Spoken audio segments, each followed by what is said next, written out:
अब मन बना लिया कि चाहे जो हो ब्याह तो इसी से करूंगी, बड़ा हो जाए। लेकिन दृष्ट बुद्धि ने मन बना लिया कि इसको नष्ट करना है। सैनिकों को बुलाया, बोले एक काम करना है तुम्हें मेरा। बोले क्या? वृक्षों के नीचे एक बालक घूमता रहता है। बोले हाँ, उसको पकड़ करके ले जाना है और दूर वन में ले जा करके, इतना दूर ले जाना कि खबर भी ना पड़े, दूर वन में ले जाके उसका वध कर दो। और प्रमाण देने के लिए मुझे उसका कोई एक अंग अपने साथ लेकर के आना, जिससे यह प्रमाणित हो जाए कि तुमने उसे मार दिया। सैनिकों ने पूछा महाराज जी उस बालक का अपराध क्या है? बोले अच्छा खबरदार, तुम्हारी हिम्मत क्यों होती है पूछने की? मैं मंत्री हूं, मुझे पता है उसका अपराध क्या है। तुम्हारा ये काम नहीं है कि तुम ये पूछो मुझसे कि उसका अपराध क्या है। उसका जो भी अपराध है मुझे पता है। तुम केवल जितना मैं कहता हूं उतना करो। उस बालक को लेकर के जाओ, कोई देखने ना पाए। बदकों ने कहा महाराज जी हम कहीं गए, हमारे रूप आदि को देख के हमने उसको उठाया, वो चिल्लाया, गांव के लोग आ गए तो बोले रूप बदल के जाओ। बोले क्या रूप बना के जाएं? बोले गले में माला पहन जाओ, धोती पहन जाओ, ऊपर स्वाफा बांध लो, गले में एक झोला टांग लो, संतों का भेष बना लो और सीताराम सीताराम चिल्लाते हुए जाना। सुना है उसको सत्संग कीर्तन बहुत प्रिय है और संतों के पास वो सहज खुद ही चला जाता है। संत बन के जाओगे तो आ जाएगा। सैनिकों ने संतों का रूप धारण कर लिया और संत रूप धारण करके वो सब सैनिक जन गए चंद्रहास जी के पास। चंद्रहास जी बैठ करके भगवत स्मरण कर रहे थे। प्राण श्री कृष्ण, जीवन श्री कृष्ण, मां श्री कृष्ण, पिता श्री कृष्ण, जीवन उद्धारक श्री कृष्ण, सर्वस्व श्री कृष्ण। जैसे ही वे रूप बदल करके चंद्रहास जी के पास पहुंचे, चंद्रहास जी को देखते ही पता नहीं कैसी एक परम शांति सी का अनुभव उनको चित्त में होने लगा। परम शांति का अनुभव देख करके मानो ऐसा मन होने लगा हम और देख लें, इसके पास बैठ लें, इसके रूप को निहारते रहें। इसकी आंखें, इसके नाक, इसका मुख, इसके कान, पता नहीं परी अच्छी सी शांति से प्रकट कर रहे हैं। पर सारे सैनिक एक दूसरे के प्रति सोच रहे हैं कि कहीं ऐसा नहीं मुझ में लोभ आ रहा हो, ये सब लोग मेरी स्थिति को देख के कुछ और सोचें।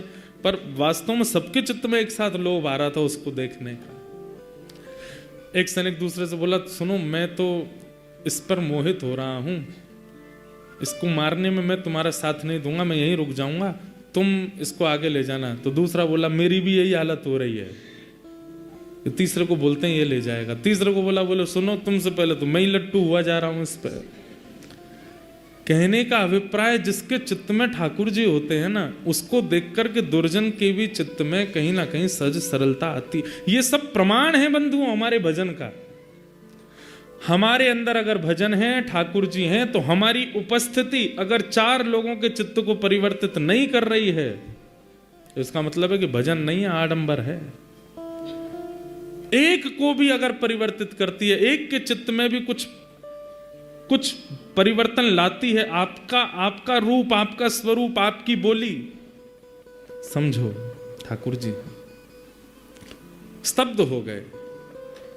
अच्छा एक बात और, हमने हमारे नाना जी से एक बात पूछी। मैंने कहा नाना जी एक बात बताओ। हमारे पूज्य नाना जी पंडित श्री कृष्णलाल शास्त्री जी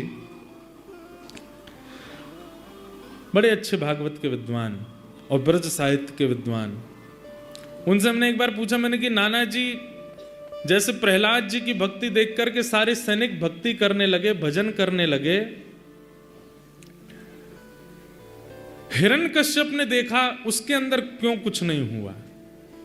सबके चित्त में हो रहा था तो हिरण्यकश्यप में वही प्रश्न यहां भी उठता है। जब सबके चित्त में चंद्रहास जी को देख करके प्रेम, प्रसन्नता, भक्ति उत्पन्न हो रही है तो फिर दृष्ट बुद्धि के चित्त में क्यों नहीं? हमारे नाना जी एक सहज सरल सा उत्तर देते थे, लाला अगर बटन ऑन करोगे तो एक बटन से कई बार वो दीपावली पे लंबी लंबी लाइट्स जलती हैं ना, सारी लाइटें जल जाती हैं, पर वही जलती हैं जिनमें जो फ्यूज नहीं होती, जिनमें करंट पहुंचता है। लेकिन उन्हीं लाइटों में कई बल्ब ऐसे होते हैं वो फ्यूज होते हैं, करंट आने के बाद भी वो नहीं जलते, इसका मतलब वो फ्यूज हैं। कहने का अभिप्राय, ऐसे ऐसे रसिक संत, ऐसे ऐसे महापुरुष लुधियाना आते हैं, दंडी स्वामी जी महाराज की सिद्ध पीठ में बैठते हैं, इतने लोग ये सब जल गए, जितने भी लोग यहाँ खड़े हैं सब के अंदर जो है करंट जैसी गया, सब प्रज्वलित हो गए, पर इतने के बाद भी जो प्रज्वलित नहीं हुआ समझो फ्यूज है, भीतर से खराब है, इतने के बाद भी प्रज्वलित नहीं हुआ। तो हमारे नाना जी कहते हिरण्यकश्यपु फ्यूज है। तो और वही बात यहाँ आज याद आई कि यहाँ पे दृष्ट बुद्धि भी फ्यूज है। अच्छा, आदमी फ्यूज कब होता है? आदमी फ्यूज कब होता है? वैष्णव अपराध से। अगर वो किसी वैष्णव के प्रति दूषित बुद्धि रखता है, जैसे कोई रसिक संत हैं, उनके आप प्रणाम करते हो, दर्शन करते हो, उनको वंदन करते हो, उनकी कथा सुनते हो, पर कभी आपके मन में आ गया यार ये उतने ऊंचे हैं नहीं जितना हम सोचते हैं, ये तो ऐसे ही हैं, ये भी हमारी तरह लोभी हैं, ये भी हमारी तरह कामी हैं, ये भी हमारी तरह ही हैं, ये भाव आते ही आपके द्वारा वैष्णव अपराध हुआ, वो फ्यूज हो जाता है। फिर चाहे कितना करंट देते रहो, प्रज्वलित नहीं होगे। उसी के बाद फिर भक्ति सूक्ष्म होनी प्रारंभ हो जाती है, उसी के बाद भाव खत्म होने शुरू हो जाते हैं, नेत्रों के आंसू सूख जाते हैं, फिर कुछ नहीं होता, फ्यूज हो जाते हैं। तो दृष्ट बुद्धि फ्यूज है। लेकिन ये सारे जो सैनिक हैं देख करके चंद्रहास जी को देखते रह गए। लेकिन थोड़ी देर बाद इन सैनिकों ने बात की, बोले कि अगर हमने इसको मारने का मन नहीं हो रहा, इसका कोई अपराध नहीं है, पर अगर हमने इसको नहीं मारा तो हम मारे जाएंगे, छोटे छोटे बच्चे, हमारे घर परिवार सब, हमारा वो दृष्ट बुद्धि मंत्री बहुत दुष्ट है, सब खत्म कर देगा इसको नहीं मारा तो। और ऐसा भी नहीं कि हम जाके कह देंगे मार दिया, वो तो प्रमाण मांगेगा, प्रमाण दिखाओ, उसका कोई अंग दिखाओ, क्या काट के लाए हो। सावधानी से सुनना। दृष्ट बुद्धि की आज्ञा की ज्यादा प्रेशर था इनके ऊपर, सैनिकों के ऊपर। तो सैनिकों ने जैसे ही आंख खुली चंद्रहास जी की, देखा वो जन बैठे हैं, संतों के वेश में थे, तुरंत चरणों में प्रणाम किया। अब तो महाराज वो और बिक गए, बोले कितना प्यारा है, एक तो रूप इतना सुंदर, स्वभाव कितना अच्छा है इसका, चरणों में प्रणाम कर रहा है। तुरंत जल लेकर के आए नदी का, तो आप चरण धोने लगे, बोले मुझे चरणामृत चाहिए। मेरे गुरुदेव जो मुझे नियम बता के गए, नारद जी महाराज ने चंद्रहास जी को यहाँ पर अद्भुत ज्ञान प्रदान किया, उसका विषय तो मैंने छेड़ा ही नहीं है। उसमें नारद पांचरात्र संपूर्ण सिखा करके गए हैं, जो भगवान ने नारद जी को बताया कि एक वैष्णव का नियम कैसा होना चाहिए, एक वैष्णव की रहनी कैसी होनी चाहिए, एक वैष्णव का स्वभाव कैसा होना चाहिए, वो सब भगवान ने नारद जी को सिखाया। नारद जी ने आज चंद्रहास जी को सिखाया है, और वही नारद जी ने प्रहलाद जी को सिखाया, वो ध्रुव जी को सिखाया। तो उसमें एक नियम है, संत दिखते ही परिचय अपरिचय बाद की बात, दिख रहा है स्वरूप से संत हैं, सबसे पहले प्रणाम करो, और हो सके तो चरणामृत ले लो। चंद्रहास जी दौड़ करके गए, जल लेके आए, चरणामृत लेने लगे। अब वो सब सैनिकों के मन में आवे, कैसे मारेंगे इसको। बोले भैया इसकी ओर देखो ही मत, आंखों पे हाथ धर लो, अपने बच्चों का विचार करो, अपनी जान प्यारी है तो इसको मारना पड़ेगा। ए बालक चंद्रहास, तुम बहुत अच्छा कीर्तन करते हो, कृपा है ठाकुर जी, हमारे आश्रम पर करोगे? आपका आश्रम कहाँ है? दूर है, यहां से जंगल पार करके जाना पड़ता है, चलोगे? चल दूंगा नाथ, संतों की आज्ञा तो नकारनी नहीं है, गुरुदेव की ऐसी आज्ञा है, आप कह दे मैं चल दूंगा, चलो। और श्री आगे आगे चारों वो सैनिक चल रहे हैं संत वेश में, और पीछे उनके चरणों को देखते हुए, नियम देखिए, दृष्टि उठा के बात नहीं करनी, महापुरुष से चरण देखते रहिए, केवल उसके चरण देखते हुए उनके चरण चिन्हों को बीच बीच में अपने माथे से लगा लेते हैं। ठाकुर जी रीझते जा रहे हैं चंद्रहास पर। ले गए घनघोर जंगल में, कोसों दूर उस नगर से। अचानक से वे चारों रुके और जैसे ही पलटे, अपना भेष हटाया, सैनिकों के भेष में आ गए, अपने खड़क तलवार आदि लेकर के हाथ में खड़े हो गए। पर वो सैनिकों जैसे लगे ही नहीं रहे। क्यों? आंखों में दया है, हाथ कांप रहे हैं। चंद्रहास बोले, आप सब लोग, ये महात्मा जी, आपका रूप कैसे बदल गया? हे संत चरण, आपने अपने कपड़े उतार के क्यों फेंक दिए? माला जी क्यों उतार दी? और ये खड़क आदि क्यों ले लिए? चंद्रहास, हमसे ज्यादा बात मत कर, नहीं तो हम तेरे पे मोहित होते चले जाएंगे। तुझे मारने के लिए आए हैं हम, और तुझे मारेंगे। चंद्रहास बालक बोला, पर क्यों? मेरा अपराध क्या? मैंने क्या गलती की? मैंने राजकोष का कुछ चुरा लिया? मैंने किसी के साथ कुछ अपराध किया? मेरे द्वारा किसी को कुछ बुरा लगा? मैंने क्या गलत किया? आप मुझे क्यों मारना चाहते हैं? और मुझे जीने की कोई बहुत इच्छा नहीं, पर अभी तो मेरा जीवन प्रारंभ हुआ। माता पिता बचपन में चले गए, धाई माँ भी छोड़ के चली गई, नगर बदल गए, सब कुछ मैं आपको कहाँ तक बताऊं। जैसे तैसे गुरु कृपा से मुझे गुरुदेव मिले, अब उस नियम पथ पे चल रहा हूं, ताकि एक दिन श्याम सुंदर मुझको मिलेंगे, मेरे कृष्ण मुझको मिलेंगे, उनसे पहले आप मेरा वध कर दोगे। कम से कम ये बता दीजिए मेरा अपराध क्या। बताने की अनुमति नहीं है, बस तुमको मारना है। और हमसे ज्यादा बात मत करो, तुम जल्दी आओ, सिर अपना नीचे करो, मुख मत दिखाओ, हमें काटने दो तुम्हारा सर।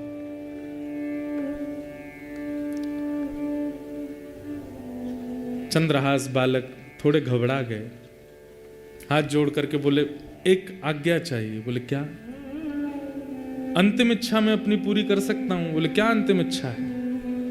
बोले, आज सुबह से ठाकुर जी की सेवा नहीं करी, अपने ठाकुर सेवा कर लूं, ठाकुर जी का भोग लगा दूं, चरणामृत पी लूं, उसके बाद ले चलना, मार देना।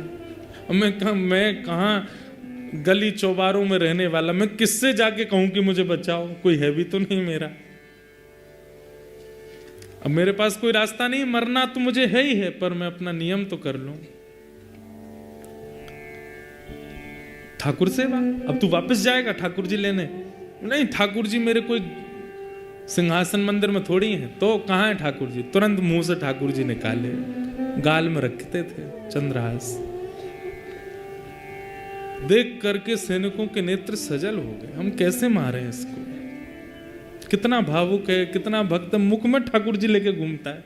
मेरे पास कुर्ता भी नहीं है, मेरे पास जेब भी नहीं है, मेरे पास सिंहासन नहीं, इसलिए मुंह में रख के घूमता हूं। गुरुदेव ने आज्ञा दे दी, इसलिए, अपने मन से नहीं। तुरंत गए, पास के जल में जाकर के शालिग्राम भगवान को स्नान कराया, एक पत्र का आसन बना के उस पर बिठा दिया, पुष्प तोड़ के लाए, उनका वंदन करने लगे। एक मट्टी में ही थोड़ा जल मिला के चंदन रज जैसा बना करके ठाकुर जी का तिलक स्वरूप लगाया, ठाकुर जी की प्रसादी तिलक स्वरूप अपने लगाई, फल तोड़ करके लाए, ठाकुर जी को अमनिया करके पवा दिया। सैनिक जन देख रहे हैं और बस एक दूसरे का हाथ पकड़ के कह रहे हैं, भैया मुझसे ये अपराध नहीं होगा, मैं अपने घर वालों के लिए मरने को तैयार हूं, इसको नहीं मारूंगा। अरे थोड़ा धैर्य रख, मारना है, थोड़ा और साहस कर, मारेंगे हम इसको। अंत में ठाकुर जी के चरणों में प्रणाम करते हुए गाने लगे और गाते गाते ठाकुर जी से बोले, हे नाथ, मैं अपने प्राण त्याग रहा हूं आज आपके चरणों में, बस अपनी एक अंतिम प्रार्थना आपसे करना चाहता हूं।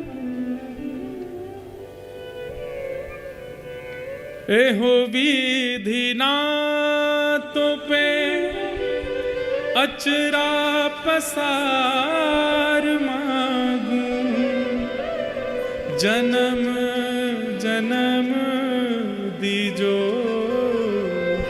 याहि ब्रज बसे, अहीर की जात समीप नंद घर, एहो विधि नाथों पे अचरा पसार मांगूं, जन्म जन्म दीजो याहि ब्रज बसे।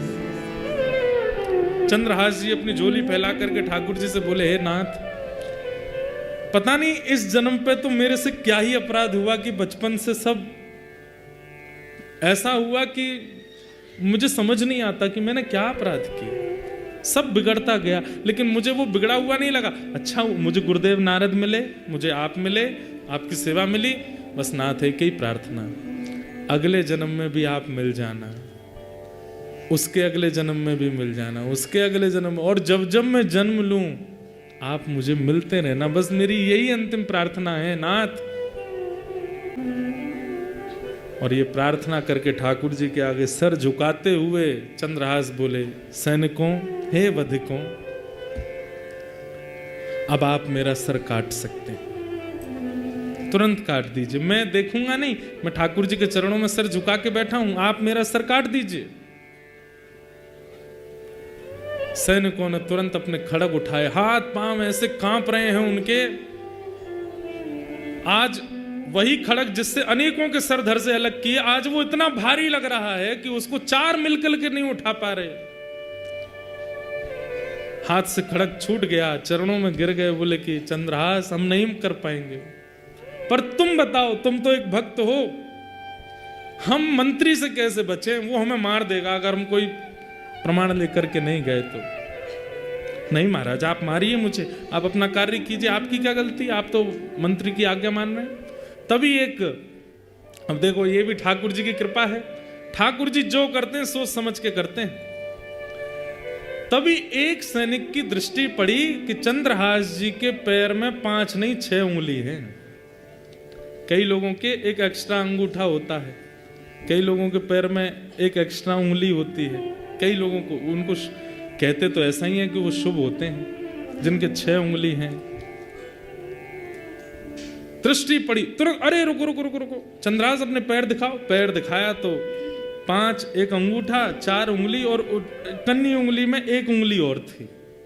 मिल गया, बस थोड़ा कष्ट होगा तुमको, बिल्कुल चुपचाप आंख बंद कर लो अपनी।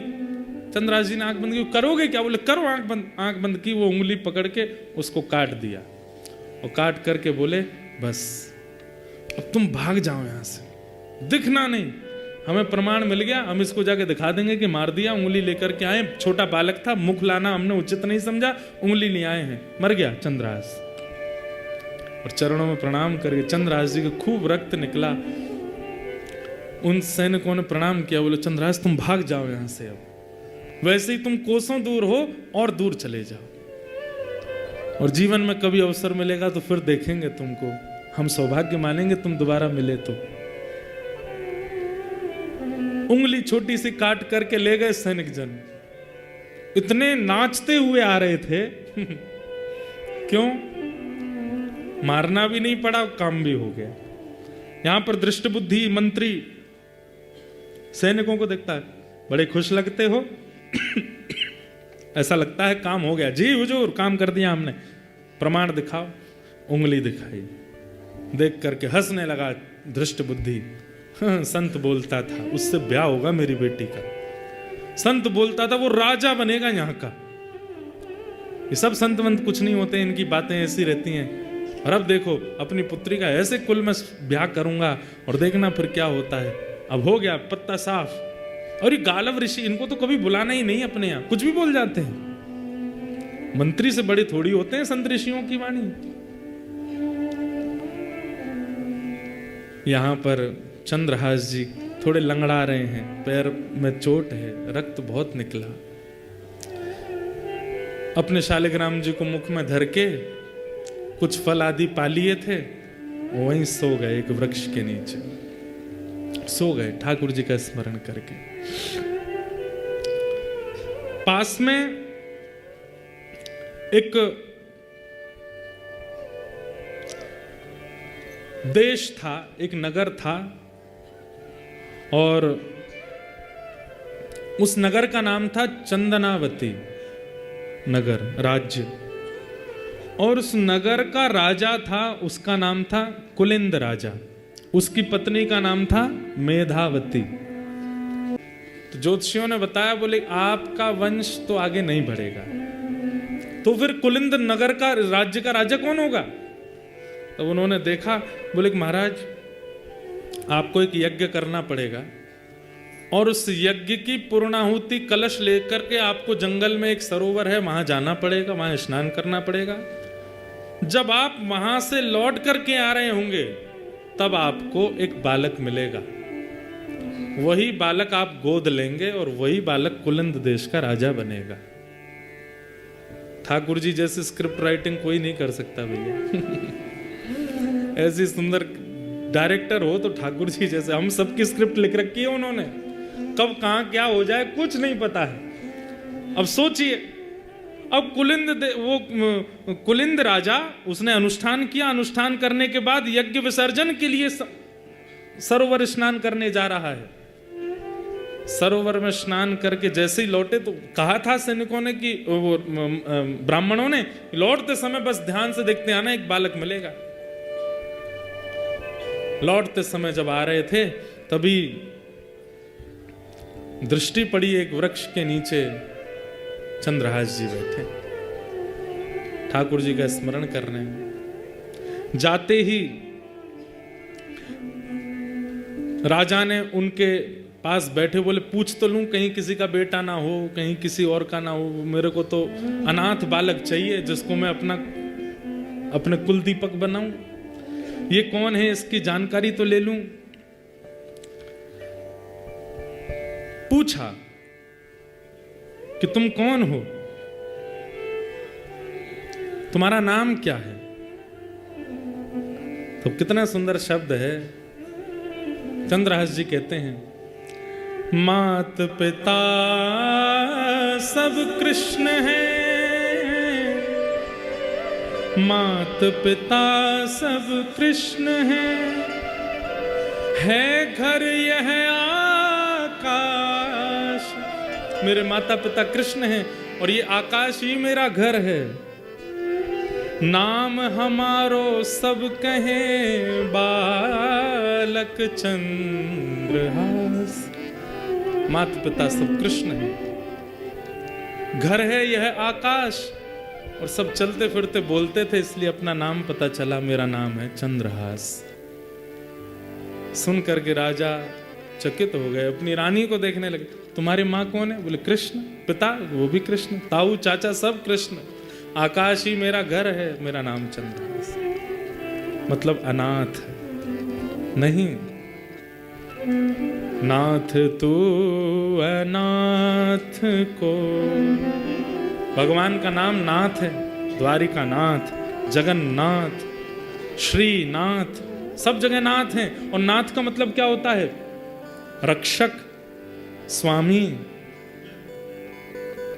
अगर आप नाथ हैं, नाथ, तो मुझसे बड़ा अनाथ कोई नहीं है। हम सबको कहना चाहिए, नाथ तू अनाथ को तो अनाथ कौन मोह। आप सब अनाथ नहीं है। सबको लगता है कि ये उमेरो, ये उमेरो। अच्छा, कल रिजाइन दे दीजिए अपने काम से, कमाई छोड़ करके घर पे बैठो, पत्नी से कहो चलो आलू पराठा बनाओ। आज काम पे नहीं जाना, नहीं जा रहे, छोड़ दिया। पत्नी एक बार, अच्छा मेरे पास रहना घर पे, बड़े वाले गिलास में लस्सी लेके आओ, इतना बड़ा पंजाबी गिलास, पियो। शाम को बोलो आज कुछ और बनाओ, पिज्जा बनाओ, रात्रि में ये वाला पराठा बनाओ, सुबह ये बनाओ। 1 दिन 2 दिन 3 दिन, हर दिन डिमांड करो। 7 दिन बाद रसोई पे खड़ी खड़ी बोलेगी खाना ही है कि कमाना भी है। देवी अब कमाई उमाई कुछ नहीं, अब तो तान दुपट्टा से। तो कल परसों की व्यवस्था कैसे होगी? भगवान देखेंगे। पत्नी हो, बच्चे हो, माँ हो, पिता हो, सगे हो, संबंधी हो, 7 दिन में खलने लगोगे उनको। 7 दिन बाद प्रिय नहीं लगोगे। इच्छा होने लगेगी कि बस ये पड़ा ही रहेगा क्या, कुछ करना नहीं है इसको। हम किसी के प्रिय इसलिए हैं क्योंकि हमसे उसका कोई स्वार्थ है। मानते तो हमारा भी परिवार है, हमारा भी सब कुछ है, हम बोल रहे हैं यहां बैठ करके, पर मुझे भी पता है, आपको भी पता है, स्वार्थ लाग करहि सब प्रीति। अपना कौन है? तो फिर हम अनाथ नहीं हुए। एकमात्र ठाकुर जी ऐसे जिनका हमसे कोई काम नहीं बनने वाला, फिर भी हमारे लिए बैठे। वास्तविक नाथ तो वही है। भोग मत लगाओ ठाकुर जी का, फिर भी बैठे रहेंगे आपके घर पे। वस्त्र मत बदलो ठाकुर जी के, फिर भी बैठे रहेंगे। इत्र मत लगाओ, फिर भी बैठे रहेंगे। आरती मत करो, फिर भी बैठे रहेंगे। करोड़पति हो जाओ, फिर भी बैठे रहेंगे। खाकपति हो जाओ तो भी कह देंगे कोई बात ना, मुंह तो कोने में धर के लई चल संग में। कोई तेरा साथ छोड़ दे, मैं ना छोड़ूंगा, मैं तेरे संग ही रहूंगा। तो रोड पर रहे, कुटिया में रहे, कोई यहाँ किराए पर रहे या महल में रहे, एक बार ठाकुर जी आ गए, अंतिम श्वास तक नहीं छोड़ेंगे। सबसे बढ़िया संबंधी ठाकुर जी हैं, अंतिम दिन तक साथ रहते हैं। तो हम वास्तव में नाथ कौन है? वही नाथ है। नाथ तू अनाथ को अनाथ कौन मोसो, जो त्यों तुलसी कृपाल चरण शरण चेरो। मुँह समान आरत नहीं, आरत हर तो सो। तू दयालु दीन हो, तू दानी हो भिकारी, हो प्रसिद्ध पात की तू पाप पुंज हारी।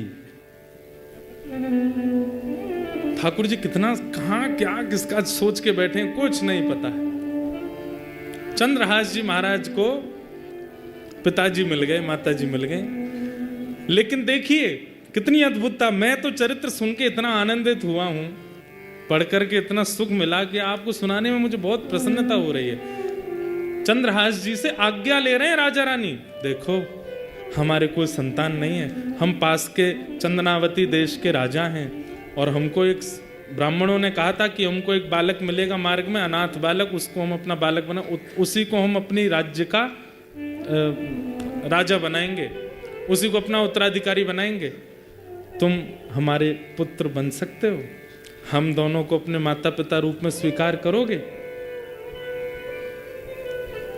तुम जो कहोगे वो हम करेंगे। मतलब जैसे कोई लड़का लड़की का ब्याह होता है, ऐसे संबंध हो रहा है। ये सुनकर के चंद्रहास जी महाराज बोले, देखिए माता पिता तो मेरे कृष्ण हैं, उनके अलावा मैं किसी को मानता नहीं, पर आपको पुत्र की आवश्यकता है, इसलिए मैं आपकी भरपाई तो कर दूंगा, लेकिन मेरी एक शर्त है। क्या? मेरे भजन में, मेरे साधन में, मेरी सेवा में आप विक्षेप तो नहीं करेंगे? मुझे ठाकुर जी के भजन में दिक्कत तो नहीं देंगे? अरे क्यों देंगे हम दिक्कत? तुम्हारे लिए एक छोटा महल बनवा देंगे, तुम राजकुमार होगे उस देश के, प्रेम से रहना, अनेक सेवक हूं। नहीं, मुझे कोई सेवक नहीं चाहिए, मैं अकेला अपने ठाकुर जी की सेवा अपने हाथ से करूंगा। बस मुझे इतना वचन दे दीजिए, मेरी सेवा में आप विक्षेप नहीं डालेंगे तो मैं चलूं। हमें मंजूर है बालक, हम कोई तुम्हारी विक्षेप नहीं, तुम खूब प्रेम से सेवा करना, 24 घंटा लगे रहना सेवा में, बस तुम हमें स्वीकार करना। ठीक है, अगर आप मेरी भक्ति में बाधक नहीं बनेंगे तो मैं पुनः कह दूं, माता पिता तो मेरे कृष्ण हैं, पर आपका पुत्र मैं बन जाता हूं। और श्री चंद्रहास जी ने उस राजा, कुलिंद राजा को अपने आप को पुत्र रूप में प्रदान कर दिया कि आप मुझे ले चलो। सिंहासन पर बैठे महाराज, पुष्प वर्षा हो रही है, लाखों की तादाद में पूरा चंदनावती नगर देख रहा है, हमारा राजकुमार आ रहा है बैठ करके, और रथ में बैठ करके श्री चंद्रहास जी पधारे। ये ठाकुर जी की लीला है भैया, कहां क्या करें, बस उन पर भरोसा रखो। हम लोग कैसे हैं पता है? बीमार हो गए, 7 दिन दवाई से ठीक नहीं हो रहे, अब क्या करें? ऊपर का कोई चक्कर है हमारे ऊपर, यहाँ पर ये कर आओ, वहां पर वो कर आओ, उधर से वो कर आओ, उधर से वो कर आओ, यहां से ऐसे। ठाकुर जी पे भरोसा क्यों नहीं रखते हैं? ठाकुर जी का चक्कर क्यों नहीं है आपके ऊपर? ये दूसरों का ही चक्कर क्यों है हमारे ऊपर? प्रहलाद जी महाराज कहते हैं, कृष्ण ग्रह ग्रहितात्मा नवेद जगदीश्वर। जब अनेक प्रयासों से जी, तब हिरण्यकश्यप ने पूछा, तूने कोई टोना किया है क्या? कोई टोटका है क्या? ये कोई प्रेत तेरी रक्षा कर रहा है क्या? बोले पिताजी ऐसा मत कहो, कोई प्रेत नहीं है, कोई टोना टोटका नहीं है, ना तो मेरा राहु बलवान, ना मेरा केतु बलवान, ना मेरा गुरु बलवान, ना। मीराबाई कहती हैं, बड़ी देर में ताली बजी भैया, मैं तो गोविंद रा गुण गासू, राणा जी रूठे तो मने काय करसी, मैं तो गोविंद राग गुण गासूं,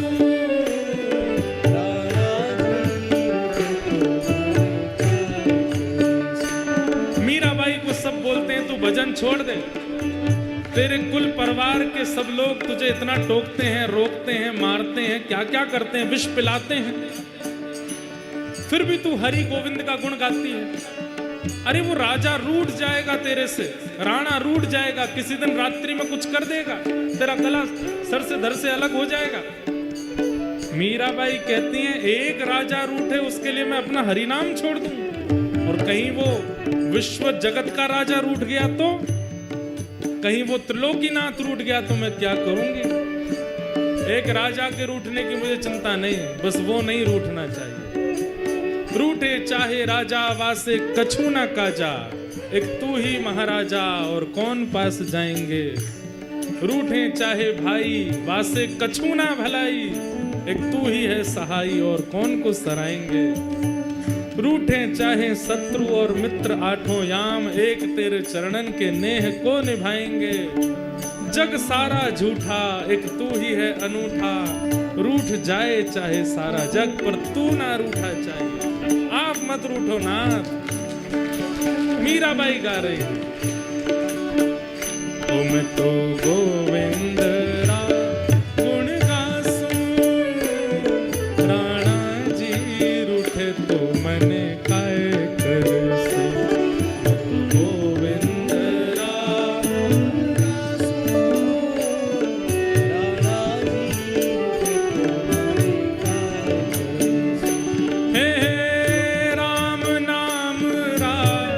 जहाज चला स्या, राम नाम राज जहाज चला स्या, राम नाम राज जहाज चला स्या, राम नाम राज जहाज चला।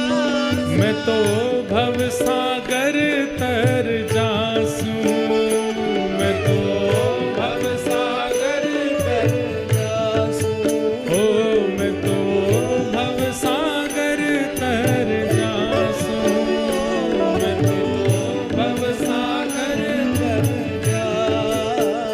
ओ मैं तो गोविंद राग गुण गासूं, राणा जी रूठे तो मने काय करसी, मैं तो गोविंद राग गुण गासूं, राणा जी रूठे तो मने। श्री राधा रमण लाल की।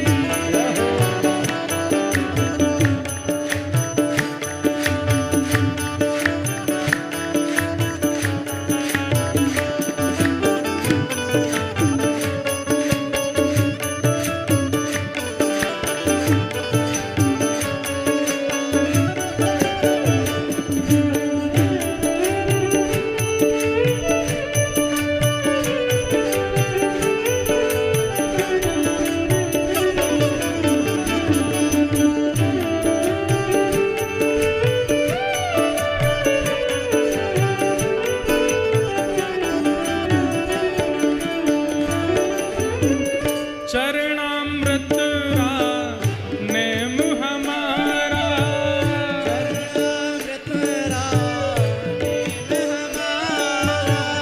चरणामृत नेम हमारा,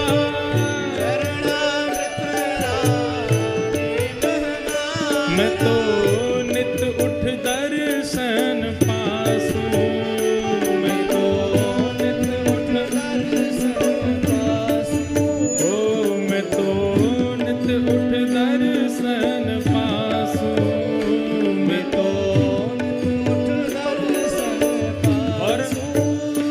हाँ यह संसार बाढ़ का कांटा, यह संसार बाढ़ का ओ या संगत नहीं जासूं, मैं तो या संगत नहीं जासूं।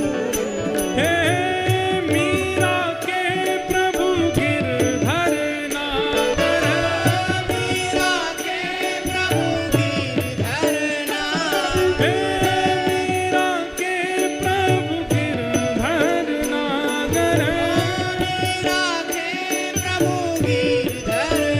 ओ मैं तो निरख परख गुण गासूं, मैं तो निरख परख गुण गासूं। भाई साहब ये संसार बाढ़ का कांटा, या संगत ना जासूं। ये संसार कांटा है, ऊपर से पुष्प दिखाते हैं लेकिन नीचे पकड़ो तो कांटा है। इसके पास मुझे नहीं जाना। मेरे तो कौन है, मीरा के प्रभु गिरधर नागर, निरख परख गुण गास। ओ बाला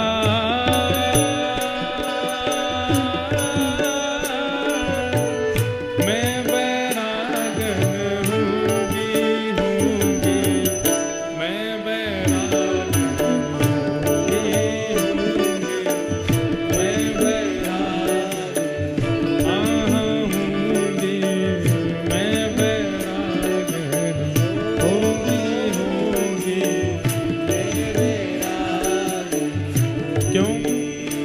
ओ जिन भेषा मेरो सांवरो रीझे, जिन भेषा मेरो सांवरो रीझे, जिन भेषा मेरो गिरधर रीझे, जिन भेषा मेरो गिरधर ओ रीझे, जिन भेषा राधा रमण जू रीझे, भेषा राधा रमण जू रीझे, ओ जिन भेषा राधा वल्लभ जू रीझे, जिन भेषा राधा वल्लभ जू ओ रीझे, जिन भेषा श्री वृंदावन रीझे, जिन भेषा श्री वृंदावन रीझे, मैं तो सो ही भेष धरूंगी हो, मैं तो सोही भेष धरूंगी, हाँ मैं तो सो ही भेष धरूंगी हो, मैं तो सोही भेष धरूंगी। अरे हाँ मैं बैरागन हूँगी, मैं बैरागन होऊंगी, मैं बैरागन होऊंगी।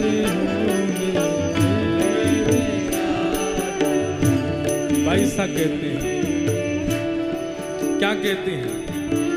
कहो तो कुसुमल साड़ी रंगावा, कहो तो कुसुमल साड़ी रंगावा, कहो तो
पिता परिवार,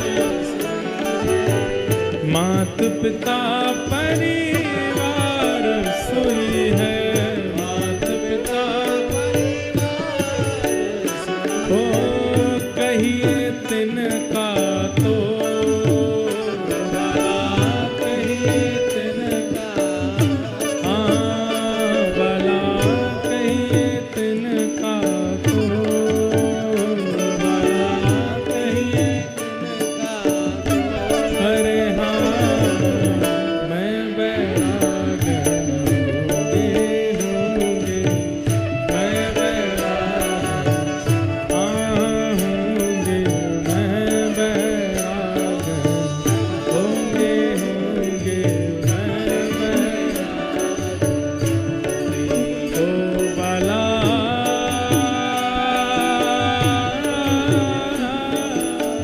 मैं बैराग होंगी होंगे, मैं बैराग होंगी होंगे, मैं बैराग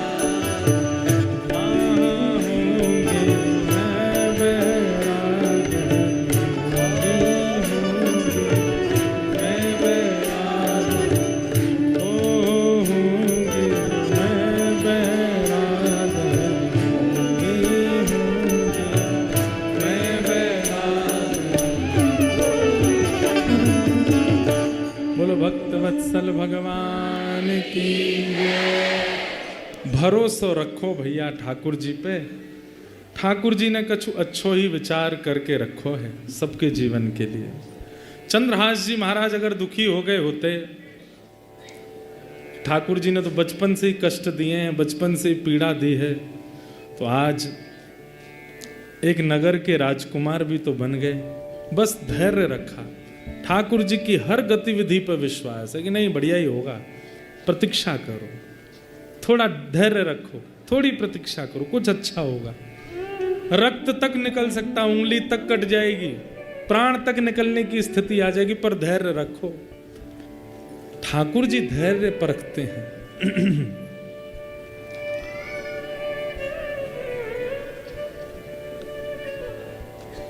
चंद्रहास जी अब